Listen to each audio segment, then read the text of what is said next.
Gold की एक update दे देता हूँ मार्केट में आज ट्रेड कैसे करना है। देखो, हमको दो ट्रेड इसमें दिख रही है। पहला ट्रेड है डाउन साइड का और दूसरा ट्रेड है अप साइड का। अब हमको करना कैसे है, मैं थोड़ा वो समझा देता हूँ आप लोगों को।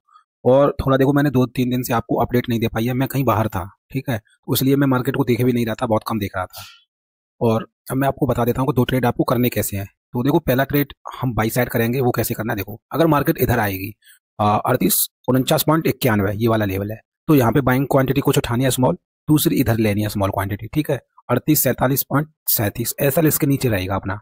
ये क्या है, 3843.36 के नीचे, ठीक है। ये पहली बाइंग साइड एंट्री हो गई अपनी। दूसरी एंट्री सेलिंग साइड हमको कहाँ ट्राई करनी है, सेलिंग साइड करनी है हमको, पहली एंट्री करनी है कहाँ पे, 3865.34 पर। दूसरी एंट्री कहाँ करनी है, 3867.94 पर। एसएल इसके ऊपर रहेगा। ये क्या है, ये लेवल है एसएल का 3869.45। अब एसएल देना कैसे है, 3869.45 के ऊपर कैंडल क्लोज हो जाएगी तो मतलब क्या करना, एसएल अपना कंसीडर कर लेना, ठीक है। क्योंकि क्या होता है, विक दिया मार्केट ने और फिर डाउन साइड आ गई तो स्मॉल क्वांटिटी हम इसीलिए ले रहे हैं। तो ये मेरी कुछ क्विक अपडेट थी और मार्केट यहाँ से।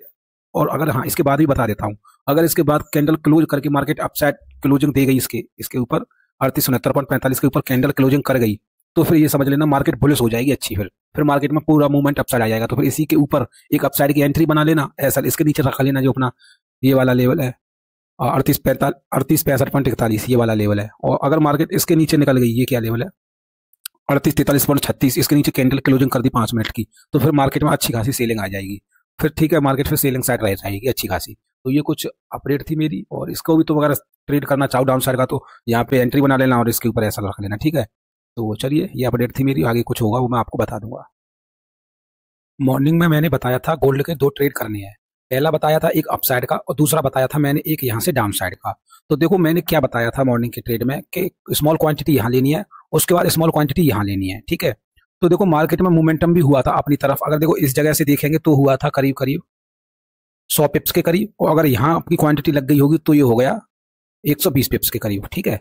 तो देखो, ये मोमेंटम अच्छा खासा हुआ था, मेरे अकॉर्डिंग होना यहाँ तक चाहिए। बट मार्केट में जब ये रेड कैंडल बनी तो यहाँ कहीं आप लोगों को निकल जाना चाहिए था, क्योंकि देखो समझो 120 पिप्स भी बहुत होते हैं, कम नहीं होती। उसके बाद मैंने दूसरा ट्रेड बताया था कि अगर मार्केट इसके नीचे क्लोजिंग देगा कैंडल की, तो क्या करना, इसके ऊपर स्टॉप लॉस लगाना और फिर डाउन साइड के लिए ट्रेड में बैठ जाना। बट मार्केट में हुआ क्या, ये कैंडल यहाँ आके क्लोज हुई, समझना।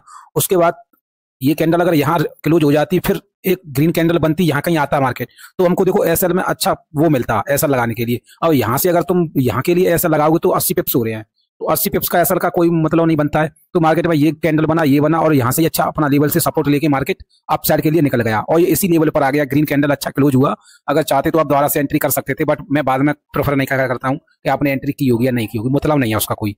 अब मार्केट कहाँ पे है, जो मैंने सुबह बताया था इसी जगह पे आ गई मार्केट, यहाँ से डाउन साइड के लिए, समझना। यहाँ से मैंने बोला कि डाउन साइड मार्केट जाएगा, तो अब क्या यहाँ से मार्केट जाएगा डाउन साइड। और ये ट्रेड मैंने अपसाइड के लिए क्यों बोला था, इसके पीछे क्या लॉजिक था, मैं वो भी बताऊंगा आप लोगों को, ठीक है। देखो, ये ओनाडा का चार्ट है, वो फॉरेक्स कॉम का चार्ट था, तो मैं समझाने के लिए ओनाडा चार्ट पे आ जाता हूँ और ट्रेड वगैरह फॉरेक्स वाले जो फॉरेक्स कॉम चार्ट है ना, उस पर बता देता हूँ। तो इसमें बता देता हूँ मैंने अपसाइड का ये ट्रेड क्यों लिया था, तो आप लोग इसे समझ लेना और लॉजिक बता रहा हूँ, ठीक है। तो देखो, लॉजिक क्या था मेरा इसमें ट्रेड में। मार्केट ने क्या किया था, ये हाई का ब्रेकआउट किया था, यहाँ पे मार्केट ने थोड़ा रेजिस्टेंस लिया था, आपको दिख रहा होगा, ये रेजिस्टेंस लिया मार्केट ने। यहाँ पे क्या किया, सेलर को एक्टिव किया था, ठीक है। एक बार, दो बार, तीन बार, चार बार सेलर को एक्टिव किया, इनके एसएल खाई। अब मार्केट में यहाँ से अपसाइड मार्केट क्यों नहीं गया कंटिन्यू, क्योंकि देखो इसके बाद जो एसएल थे इनके एसएल मार्केट ने खा लिए। अब एसएल मिलेंगे मार्केट को इसके ऊपर और इसके ऊपर, तो मार्केट कंटिन्यू नहीं जा पाता, समझना। क्योंकि भाई देखो, ये वाले जो सेलर बैठे हैं ये अच्छे प्रॉफिट में बैठे हैं, तो अब तो इनका लॉस होने से रहा, ठीक है। तो इनका लॉस नहीं होगा तो इस बायर को प्रॉफिट नहीं हो पाएगा। मार्केट में सेलर और बायर का ही खेल है साहब। ये वीडियो मैंने अच्छी बनाई है, आप देख लेना, बहुत बहुत वीडियो बनाई है इसके ऊपर मैंने। अब यहाँ से क्या हुआ, मार्केट में डाउन साइड मोमेंटम आने लगा, ठीक है। ये डाउन साइड मोमेंटम आने लगा। अब तुमको क्या लगता है, जैसे ये सेलर अच्छे प्रॉफिट में बैठा है, ये वाला सेलर, ये सेलर अच्छे प्रॉफिट में बैठा है, तो तुमको क्या लगता है ये बायर अच्छे प्रॉफिट में नहीं बैठा, ये वाला बायर भी अच्छे प्रॉफिट में बैठा है यहाँ से।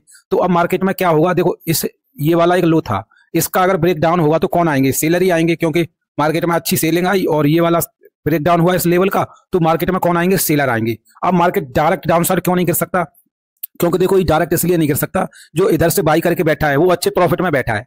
अब वो क्या करेगा, ज्यादा से ज्यादा अपनी क्वांटिटी C2C लगा देगा या इस लो के नीचे ट्रेल कर देगा। जैसे मार्केट इस लो के नीचे निकलेगा, उसकी कुछ क्वांटिटी अपने आप एग्जिट हो जाएंगी। तो जब उसकी क्वांटिटी एग्जिट हो रही है तो वो प्रॉफिट में एग्जिट हो रही है, न कि लॉस में एग्जिट हो रही। तो उसका मतलब क्या है, बायर को लॉस नहीं हुआ।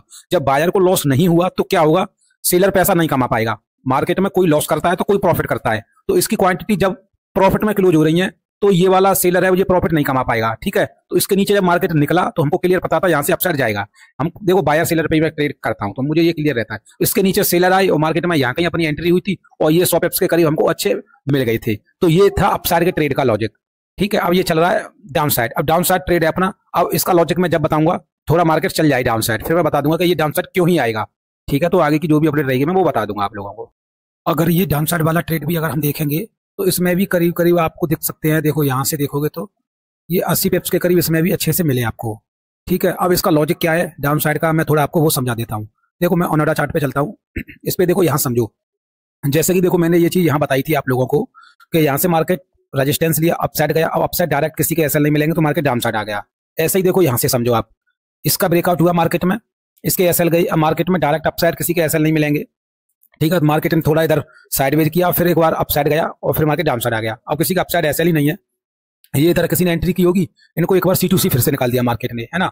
तो फिर मार्केट में डाउन साइड एक ये मोमेंटम आ गया। तो मार्केट में देखो लॉजिक ट्रेड का मेरे के पीछे सिंपल रहता है, मैं बायर सेलर की साइकोलॉजी को पकड़ता हूं। अब इसको मैं आपको फेव के हिसाब से बता देता हूं कि डाउन साइड की एंट्री क्यों बन रही है। मार्केट को आना तो और भी नीचे चाहिए, और जो मेरा फेव है ना उसकी मैंने एक स्ट्रेटेजी दी आपको, वीडियो में देख लेना जो मैंने दी थी उसमें। तो इसकी स्ट्रेटेजी बताता हूँ आपको क्या थी। ये मेरा एक फेव है, मैं टॉप से बॉटम लगाऊंगा और मैंने इसमें बताया है जब मार्केट इसके पास आता है, ये वाला लेवल और ये वाला लेवल, वहां से हमको डाउन साइड ट्रेड लेना है। ये मेरी एक फेव की सेटिंग थी। अब मार्केट क्या कर रही है, इसी के बीच में डोल रही है मार्केट, है ना।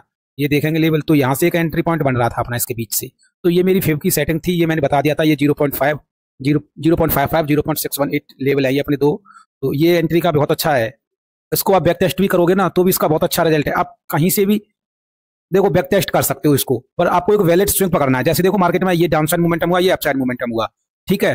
अपसाइड के बाद ये एक रिट्रेसमेंट हुआ, तो अब आप इस रिट्रेसमेंट से अपसाइड के लिए लगाओगे ना, यहाँ से देखो ये, तो देखो यहाँ से देखो मार्केट में इस जगह से या यहाँ से कहीं से भी आप एंट्री करते मार्केट में, ये एक अपसाइड का मोमेंटम आप पकड़ सकते थे बिल्कुल। ये जरूरी नहीं है कि आप काम नहीं करती, देखो मैं बता दूंगा बहुत अच्छा काम करती है। देखो ये अपसाइड के लिए मोमेंटम हुआ, ये डाउन साइड के लिए मोमेंटम हुआ था, ठीक है। तो तुम आप इस बॉटम से लगा लो, ये बॉटम है, यहाँ से लगा दो आप, लग जा भाई। तो देखो यहाँ पे मार्केट आया, थोड़ा इसका ब्रेकडाउन किया, बट मार्केट इसके ऊपर ही सस्टेन होकर अपसाइड चला गया। तो ऐसे देखो इसको बैक टेस्ट करोगे तो इसमें अच्छा रिजल्ट है, और इसके ऊपर मैं एक प्रॉपर वीडियो बना दूंगा अगर आप कमेंट में बताओगे, और इसको कैसे ट्रेड करते हैं इसके ऊपर वो भी मैं अच्छे से बता दूंगा। बट आपको कमेंट करना पड़ेगा वीडियो में कि हाँ सर समझाओ, इसके ऊपर एक वीडियो लेके आओ।